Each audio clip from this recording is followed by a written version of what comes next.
Hey friends, it's me, slightly from the future of what you're about to watch, because this is me at the end of watching all the things I just did. So I was requested to cover the sort of off West End version, the Donmar warehouse of Next Normal before they did the version that was in the pro shot, just to kind of examine some differences and things like that. Now I'm not going to cover the entire thing, just because there wouldn't be enough to say, really. It would be a lot of just kind of going like, yeah, it's the same. But there were definitely some interesting differences that I did notice. So I'm just going to be cutting to certain points that I kind of wanted to cover. And then if there's any that I just didn't happen to notice, because it's not like I watched the pro shot again right before watching this, please put them in the comments, because I really love like all the interesting stuff you guys point out. I think it's really, really cool.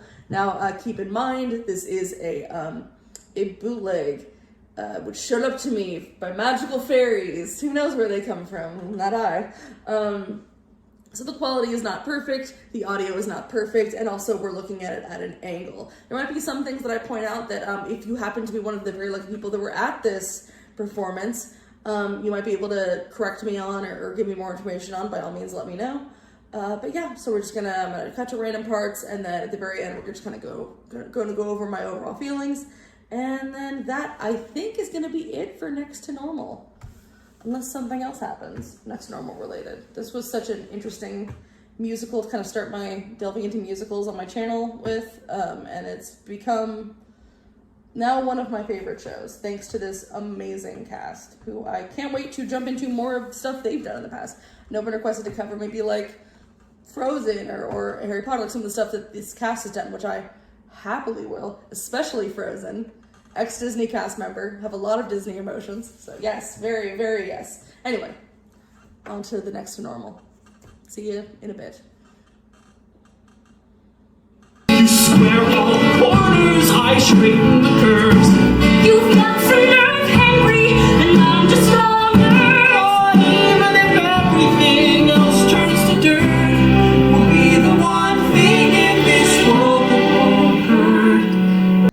Well, that's lovely, and such a, like, I guess maybe to some of kind of whatever change, but I think it's weird because we never see Natalie on the counter pulling a Gabe. We see Gabe on the counter, we see Diana on the counter. I don't think Dan ever goes on the counter. I can't imagine him up there. I hope I'm not wrong. But what it is it's a couple of things. Obviously them taking center stage, literally, like they are the thing to look at if there's something at the highest points, what you're gonna be looking at.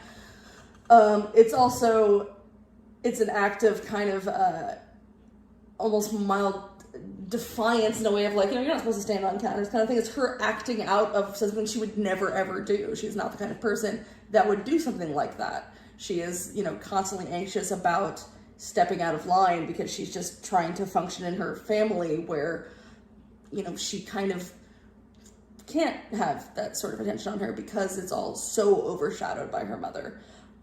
So the fact that he jumps on there doing this very, also showing what a free character he is, which I feel like I came down a lot on Henry. I have nothing against Henry. I think I think he's really important to Natalie. I find him boring, but I also feel like he should be boring, Like, Natalie needs boring.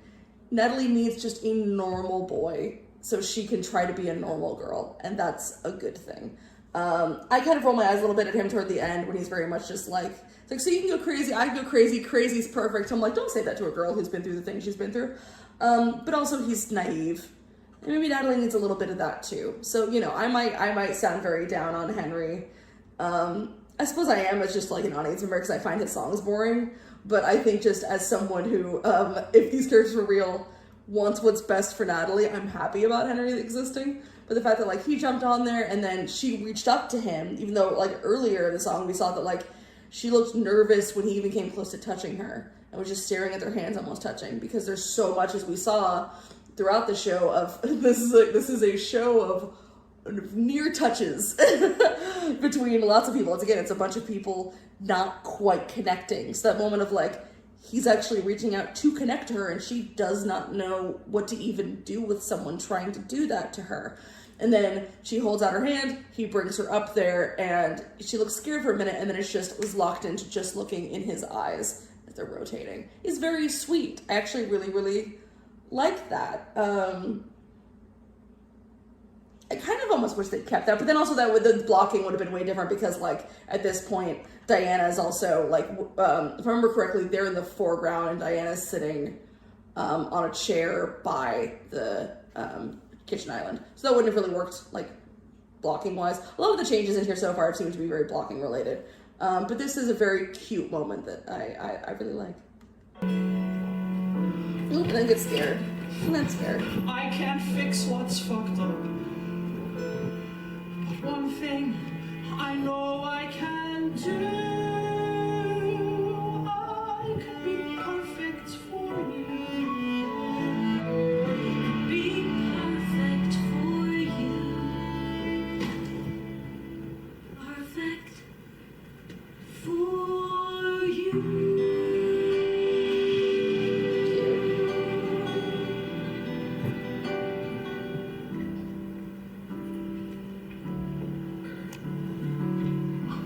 Nice house. Can I come in? Oh my god, no. Ew, are you spying on your own daughter? When did she get a boyfriend? How did I miss this? Well, you kind of miss a lot. Do you think they're in love? Who knows? They're young, they're horny. It happens.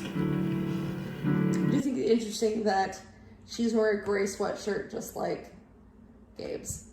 That she's dressed him in an echo of her own clothes is kind of interesting. And who knows, maybe she just wants to be comfy.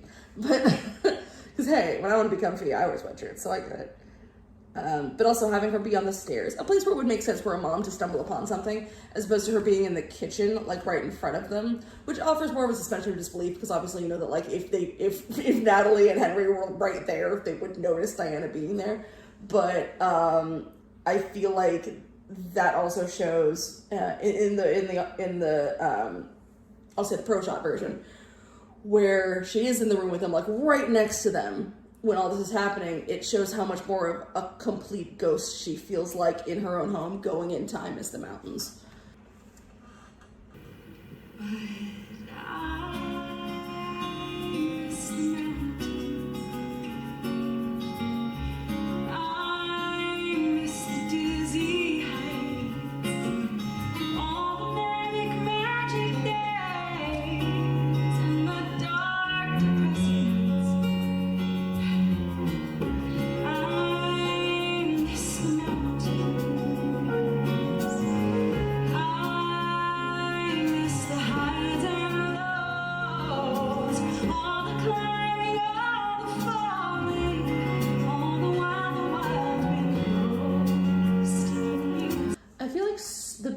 Difference between so far the portrayal of Diana in this versus the pro shot is that this one just seems so tired. She seems so just drained and exhausted, and probably from my experience a more because obviously it depends on the kind of meds you're on, what you can feel like when you're getting on meds, especially the wrong kind, where you just feel so just kind of everything feels foggy, and it's the difference of the more kind of metaphorical feeling like a ghost in your house, her being in the kitchen, like almost like she's blended into what her, you know, being she clearly was a stay-at-home mom, or just a stay-at-home, yeah, that's weird to say. That was fun to make a comment on her parenting. She clearly, it seemed anyway, worked from home and mostly was like, took care of the home. And so it's like her being in the kitchen is just like she's blending into what her mask surroundings are of like, yes, I am mom, I am in the kitchen, I am doing a thing. And that's where she is during Miss Mountains. And she's gone into here during this part. But the fact that she started on the stairs and holding the pill bottle, as opposed to her being a ghost out in the open like that, where it's like the world's moving around her and she can't quite catch up. With her hiding on the stairs, it gives me more of a vibe of like, the medication is making her almost detach herself from her family. Like it makes her want to kind of hide, which some meds can do that to you. And I think that they're just too similar, but to me they feel very different versions of the same kind of thing. But yeah, this girl just seems exhausted and just like she is kind of at the end of her rope here and doesn't know what to do, as opposed to just feeling like the version of I Miss the Mountains in the pro shot felt upset, felt stuff just like I can't connect to anything, I'm feeling empty, basically feeling herself slip away and she was trying to grab back onto it, whereas this one feels like I don't have anything anymore. It's kind of almost a lower point to start with, and she seemed more tired throughout this, which is interesting because yeah, that's how it would go. Can you tell me what it is you're afraid of? Can you tell me why I'm afraid it's me? Can I touch you? We've been fine for so long now. It's like the differences are slight, but they stand out so much to me. It's just like when he starts coming toward her way farther away than they were in the pro shot. I touch you, and she just goes no. Like he doesn't try to reach for her. He's coming toward her. She goes down. And he goes, all right, fine. He seems. It's funny because he's kind of giving off a combination of his Dan and Brian Darcy James's Dan, the one from the Off-Broadway. There's a little bit more anger in it, a little bit more like, this isn't, not anger at her, like the Broadway version, where I felt there was this resentment built in. More of this kind of like, he seems frustrated and like, why is this happening to us? This isn't fair. And his body language as well was giving me the Brian Darcy James version of just like, I don't understand. Like, that kind of, that frustration that comes with, I love you, why can't that be enough? Kind of a thing. And like, we haven't done, it's this frustration that I feel like that Dan, and I'm feeling from this Dan throughout this, gets is like, we didn't do anything wrong. We got together, we had a child, that child was taken from us through no fault of our own. And because of that, we've had this lifetime of punishment. Not blaming Diana, but more just like angry at the universe for why this has happened. And I feel this built up frustration. There's a lot less of a mask on this Dan, I feel like. How could something go wrong that I can't see? 'Cause I'm holding on, and I won't let go. I just thought you should know. I am the one who knows you. I am the one who cares. I am the one who's always been there. I am the one who's helped you. And if you think that I just Again, interesting that I commented when I did my reaction to the pro shot, which was like the whole idea that in every other version I'd ever seen, Dan cleaned up and Diana like mostly shouted it. That was mostly during You Don't Know. And even in the Tony performance, like she has to grab the silverware from him to get his attention. And in this version, he's not helping her clean. She's the one that's cleaning. She's shut down completely, and she's just in like cleanup mode. Screw this. She's completely checked out at this point. He's trying to get her attention and grabs the silverware. So it's a sort of, this feels almost more like an answer to and an echo of some of those earlier performances, and does its own thing. I don't think that's intentional, but that just keeps that's what I'm feeling. Sorry if this table creaks.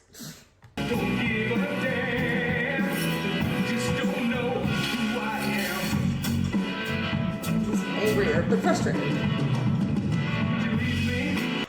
I do love Gabe blowing out his candles. That's great. That's a great little touch. I understand why they didn't keep it, because of the people that think he's a ghost, but I like that.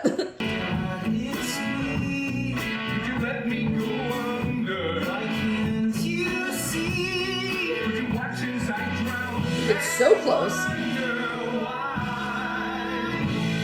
Are you breathing? Are you wishing? Are you wanting all that she can't take? Are you bruised? Are you broken? Are you healing? Are you hoping for life to live? Hoping to know that so am I. Tell me what to do. Look at me.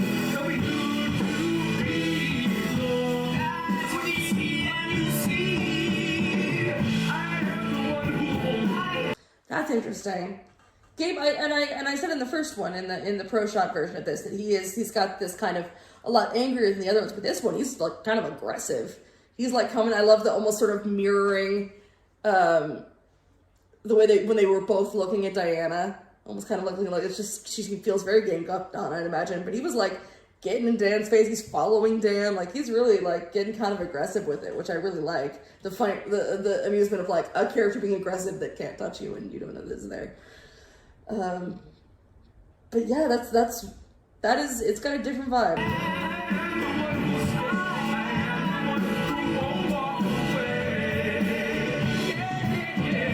It's reaching down to make her look.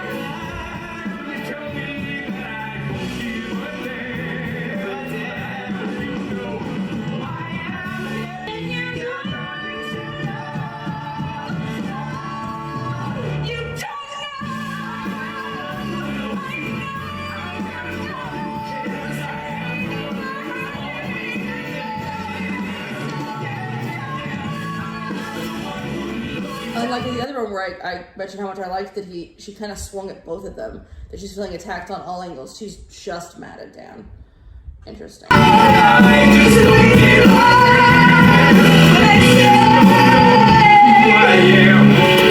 don't know who I am. You don't know who I am. You just don't know who I am.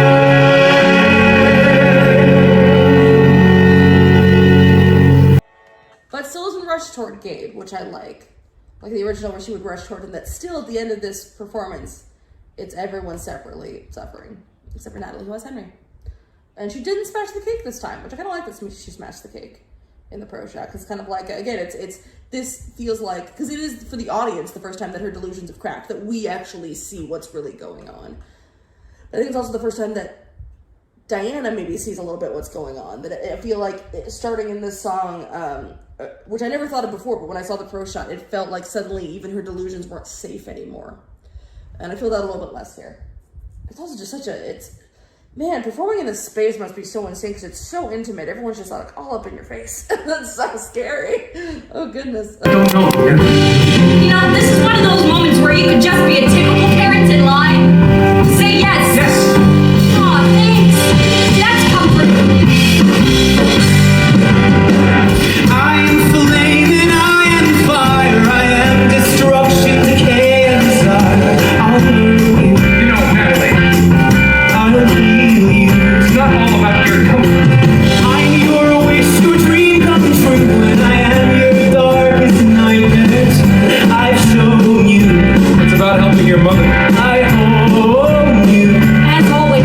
And though you made me, you can't change me.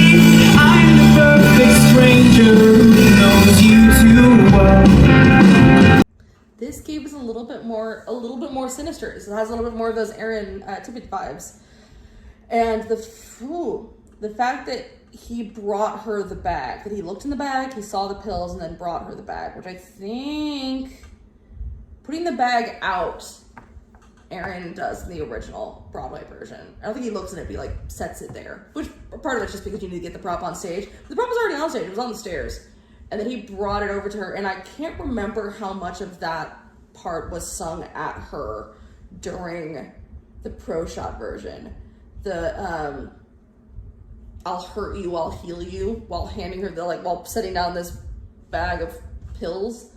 I feel like this one is leaning a little bit, a lot of these characterizations are leaning slightly more toward the Broadway version. Definitely, there's still huge differences, and it's still more filled out characters. But I do think it's really interesting that this Gabe is a little scarier here. There's a little bit more of that kind of frightening entity that's kind of terrorizing this family. And more of what he represents, and less the character of Gabe, which we saw so much in the pro shot. That like little boy that's still there. Wouldn't you like to be free from all of that, finally? Wouldn't you like to go home, clear out his things, maybe spend some time with your daughter and let your son go? At last. Hey, should we go? Yes. Yes, I would. I think is different. Part of it is also because we're seeing different angles. So some of these shots I don't know if certain looks existed in the pro shot or not because we can only see what the camera can see. But yeah, the way that when you start mentioning like, don't you want to move on to your daughter? The fact that Natalie starts looking at her, almost this pleading look of like, wouldn't you like to maybe spend time with me? And then the fact they both say yes at the same time, that Gabe tries to reach out to her, like that's really interesting. That they had more of like a connection moment there. It's also weird seeing Gabe in a t-shirt. He had the hoodie on like all the time. So it's just strange to see him. It's like, I shouldn't be seeing your bare arms, sir. It's odd. It's unbecoming. Interesting.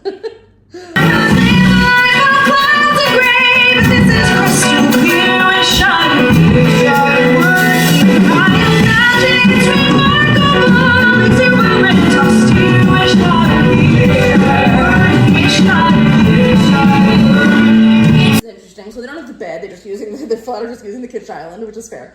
So they now have two other, which I heard they did this, that they didn't double up, that it wasn't Gabe and Dan as the doctors, as the anesthesiologists, but it's these two other actresses who were playing nurses. So then you have Gabe there, you have Gabe watching over this, and that moment where he's starting to climb on and reaching for, like he's clawing to stay alive, is really interesting.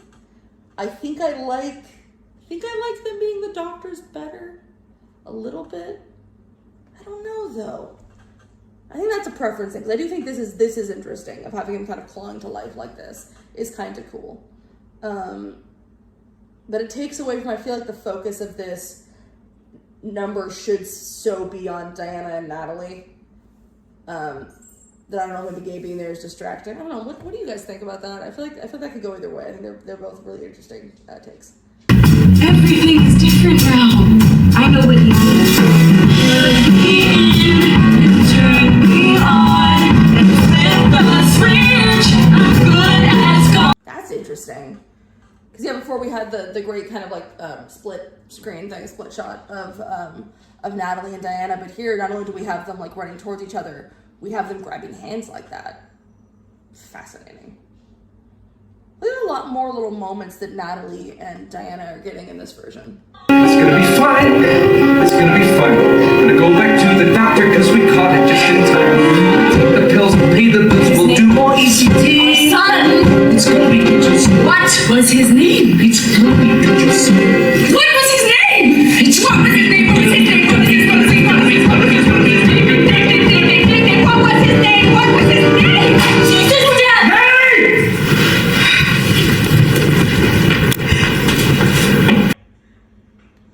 Yeah, this version of Dan has a little bit more anger. We'll see. Again, not in the same. It's I don't feel it. It makes me nervous. Angry Men make me nervous, but not in the same way the Broadway one does. Only because that one just seems to kind of a little bit loathe his wife, whereas I feel like this Dan cares, but it's just really not dealing with things well. I see, like I said, I see less of that, like, it's all okay kind of mask, which is a different story. I think that the pro shot one is more interesting, in my opinion. Diana, come back here! Will you name me? You can't tame me. This is one game that I can play so well. I'm alive, I am so alive. And the medicine failed and the doctor lied. I'm alive, I am dead. I'm alive, I'm so alive.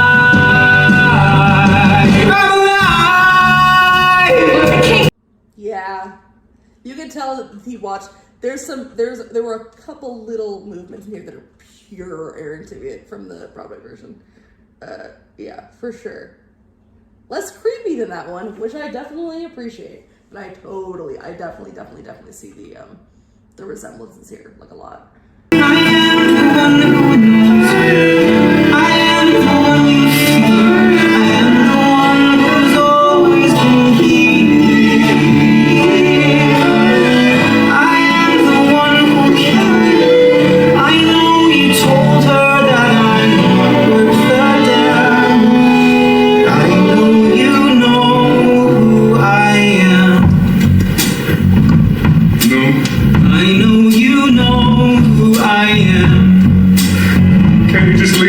I know you know who I am. Yeah, Gabe just seems tired. It's a very different take. When he's kind of like tilting his head back, kind of like toward the beginning of that, where when they're both back to back on the kitchen island, they both just look kind of abandoned and exhausted. In general, I think that you can tell that this isn't. I hope this doesn't come across as a criticism, because it's not. But you can tell that clearly Jack Wolf really liked this show and probably had a lot of respect for Aaron's portrayal of it, because like I said, you can see a lot more bits of it here than in the pro shot version, where he was still clearly, everyone's trying to find the characters still, and you can see a lot more like kind of just echoes of Aaron's, and that's great, because like they're both great performances. So there we go. That was the original version. A lot of it's there, but Natalie is pretty consistent. Everyone else, it's interesting. It's like they've got the themes, and they've got the story. They've got the play, really. I mean, like, if that version had been the pro shot, it still would have been the best version of Next to Normal I'd ever seen. There's no question. It would have 100% been. But they hadn't found those characters yet, specifically Dan, Diana, and Gabe.